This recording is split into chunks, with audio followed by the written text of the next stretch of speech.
2024 IPL தொடர் இன்னும் சில தினங்களில் துவங்க உள்ள நிலையில் இந்த ஆண்டு முதல் ஐபிஎல் தொடரில் டிஆர்எஸ் தொழில்நுட்பம் டெசிஷன் ரிவ்யூ சிஸ்டம் கிடையாது என தகவல் வெளியாகியுள்ளன. பிசிசிஐ இந்த அதிரடி முடிவை எடுத்துள்ளது. அதற்கு பதிலாக வேறு ஒரு மேம்படுத்தப்பட்ட தொழில்நுட்பத்தை அறிமுகம் செய்ய உள்ளது. அதற்கு ஸ்மார்ட் ரீப்ளே சிஸ்டம் என பிசிசிஐ பெயரிட்டுள்ளது.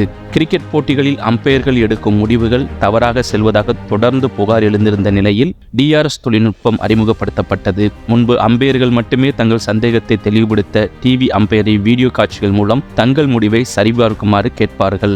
அதன் அடுத்த கட்டமாக வந்ததுதான் டிஆர்எஸ் ஹேக் ஐ என்ற நிறுவனம். சிறப்பு கேமராக்கள் மூலம் போட்டியின் நிகழ்வுகளை படம் பிடிக்கும். குறிப்பாக பேட்ஸ்மேன் நிற்கும் 2 முனைகள் மற்றும் பந்து வீசப்படும் திசை போன்றவற்றை படம் பிடித்து ஒரு வீரரோ அம்பையரோ ரிவ்யூ கேட்கும்போது அதை திரையில் ஒளிபரப்புவார்கள். டிவி அம்பையர் அதை பார்த்து தனது முடிவை அறிவிப்பார். இதுவரை இருந்த முறையில் ஹேக்கை நிறுவனத்தின் வல்லுநருக்கும் டிவி அம்பையருக்கும் இடையே போட்டியை ஒளிபரப்பும் தொலைக்காட்சியின் ஒளிபரப்பு இயக்குனர் பாலமாக இருப்பார். ஆனால் டிஆர்எஸ்ஐ நிறைய தவறுகள், குழப்பங்கள் மற்றும் காலதாமதங்கள் ஏற்பட்டு வருவதால் இனி இதுவரை இருந்த முறையை மாற்ற பிசிசிஐ முடிவு செய்திருக்கிறது. அதன்படி டிவி அம்பையர் மற்றும் ஹேக்கை நிறுவனத்துக்கும் இடையே இனி தொலைக்காட்சியை சேர்ந்த யாரும் இடம்பெற மாட்டார்கள். டிவி அம்பையர் அமர்ந்து இருக்கும் அதே அறையில் ஹேக்கை நிறுவனத்தின் 2 வல்லுநர்கள் இருப்பார்கள். அம்பையர் என்ன கேட்கிறாரோ அதை அவர்கள் நேரடியாக ஒளிபரப்புவார்கள்.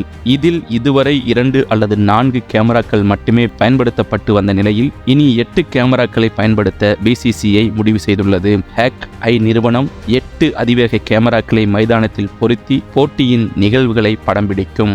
டிவி அம்பையர் கேட்கும்போது அந்த 8 கேமராக்களில் படம் பிடிக்கப்பட்ட நிகழ்வுகளையும் ஒரே நேரத்தில் திரையில் காணும் வசதியும் இனி கிடைக்கும். அதன் மூலம் டிவி அம்பையர் இனி விரைவாகவும் தெளிவாகவும் தனது முடிவுகளை எடுக்க முடியும். அதேபோல எல்பிடபிள்யூவின் போதும் வழக்கமாக அவுட் சைட் லெக் திசையில் பந்து பிச்சாகி இருந்தால் அதை முன்கூட்டியே ஹேக் ஐ நிறுவன வல்லுநர்கள் கூறிவிடுவார். இதன் மூலம் டிவி அம்பையர் அதை மட்டும் திரையில் காட்டி எல்பிடபிள்யூவை மறுக்க முடியும்.